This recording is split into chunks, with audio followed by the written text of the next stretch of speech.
দর্শক আমরা এখন আজকে ব্রাজিলের যে খেলা সেই খেলা সম্পর্কে একটু জানবো একজন আর্জেন্টিন দর্শকের সম্পর্কে আছে। আচ্ছা ভাই, এই যে আপনার আজকে ব্রাজিলের খেলা, আপনি আর্জেন্টিনার সমর্থক, কি প্রেডিকশন করবেন? আছে তারা আজকের প্রেডিকশন অনুযায়ী বলা যাচ্ছে যে যেহেতু হাইটি একটা ছোট একটা টিম, সো আজকে ব্রাজিল জিতবে, অনায়াসই জিতবে। তারপরও এখন এবারের ওয়ার্ল্ড কাপে ছোট ছোট টিমগুলো অনেক ভালো পারফরমেন্স দিচ্ছে, সো এই জন্য আশা হয়েছে। আর আমার বড় ভাই হচ্ছে ব্রাজিল করে, তাকে একটু পচানোর জন্য আসি, যদি একটা গোল খেয়ে যায়, যদি একটু পচাতে পারি তাহলে নিজের কাছে অনেক ভালো লাগবে। আপনি কি বলবেন? আপনাকে তো পচানোর জন্য আসছে সে।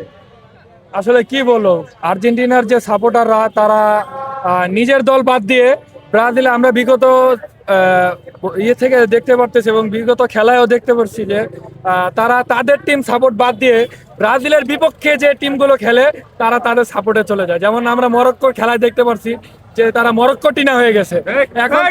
এখন আজকে হাইতির সাথে ব্রাজিলের খেলা, এখন তারা হাইতি টিনা হয়ে যাবে। তারা কিন্তু আলজেরিয়ার সাপোর্ট করছে, যে আলজেরিয়া তাদেরকে 4টা দিছে।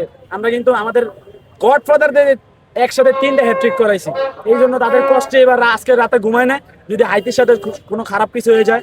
এই জন্য সকালে তাড়াতাড়ি চলে আসছে। আজকে নেইমার নাই, অ্যাক্টিংটা দেখতে পারবো না, কিন্তু নেইমারকে আজকে দরকার কি ছিল। বলছে, ঘুম নাকি হয়নি? আপনি কি বলবেন? জি, ঘুম নাকি হয়নি? আসলে ঘুম সত্যি হয় না, কারণ গভীর রাতে এখানে চলে আসছি আমরা খেলা দেখার জন্য। খুবই উত্তেজিত আমরা যে আজকে খেলা দেখবো হাইতির সাথে। আমাদের গত ম্যাচ আমরা ড্র করছি, আমরা একটু হতাশার ভিতরে ছিলাম যে নেক্সট ম্যাচ আমাদের কেমন হবে। আমাদের যেহেতু নেইমার নাই, সেখান থেকে আমাদের একটা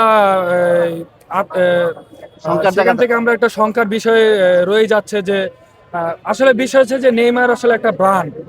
নেইমারের যে খেলা বা নেইমারের যে খেলার স্কিল, অভিনয়ের দিক দিয়ে ব্র্যান্ড, নেইমার হ্যাঁ নেইমারের যে খেলা, অভিনয়ের দিকটা ব্রান্ড। ব্র্যান্ড।